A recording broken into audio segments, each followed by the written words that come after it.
This is Josh Me Homestead. I'm going to show y'all how to clip your chicken's wings.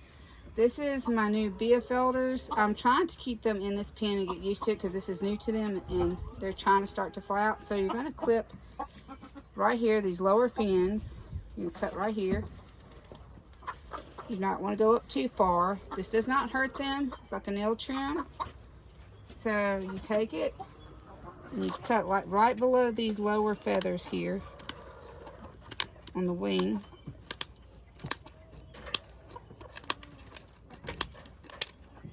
Just like this. So I'm going to show you up close. Cut it right below these lower, smaller feathers.